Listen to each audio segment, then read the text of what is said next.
Okay, hi. My name is Mikey Story, and so for my topic question, I picked should schools be held responsible for providing comprehensive mental health support for students, including counseling services to address the increasing challenges related to student well-being? Okay, so for some background, about 55% of public schools currently provide students with mental health assessments. 42% offer treatment in order to lessen symptoms in the 2019 to 2020 academic year. Mental health services are more common in schools with more students, which makes sense because a larger enrollment rate normally means more funding from the state. Um, Number of disadvantaged youth can factor into the school's mental health resources effort. So speaking of factors, the graph to your left, the bottom left, it looks at a numerous amount of factors that can go into why a school may or may not have mental health services for students. So if you look at the very top one, inadequate funding, so money. Um, if you look, it says 54% on a major way, 26% on a minor way, and 19% not a factor at all.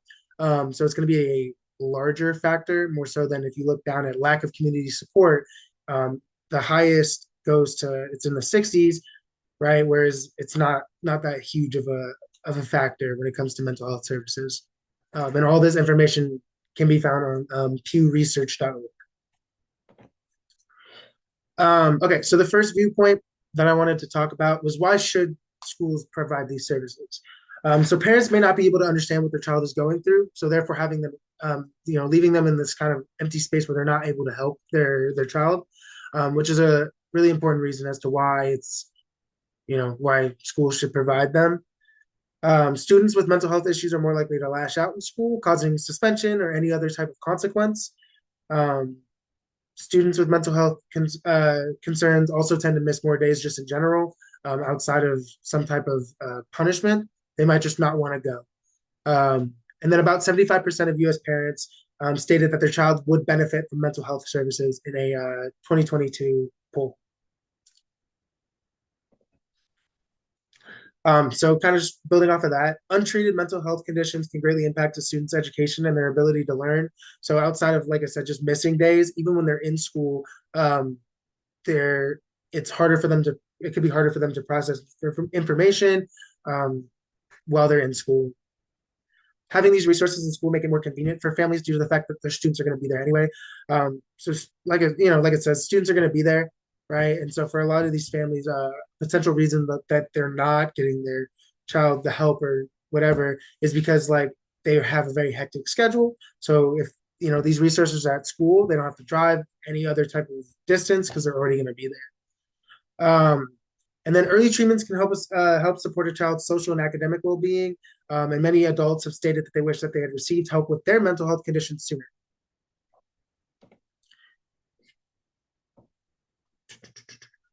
Shows up. Okay, so yeah, so this is a video. It basically just talks about increased mental health concerns in students and what educators are doing to support them.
Okay, so the second viewpoint that I wanted to talk about was, are there any reasons why schools can't or should not provide these services? I think there are a couple of things that go into schools not being able to provide for mental health services for their students. So one of the most crucial factors is the lack of licensed medical health professionals that could even be there to help. Um, and then, kind of just going back to what the video had also stated, public schools are understaffed, and so they don't have the numbers needed to provide mental health services. So it's kind of a supply and demand issue as well.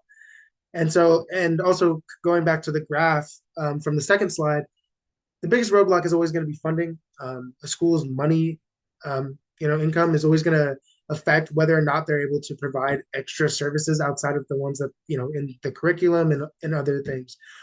So yeah, funding is going to be a big factor whether or not they're going to be even able to support students with mental health conditions.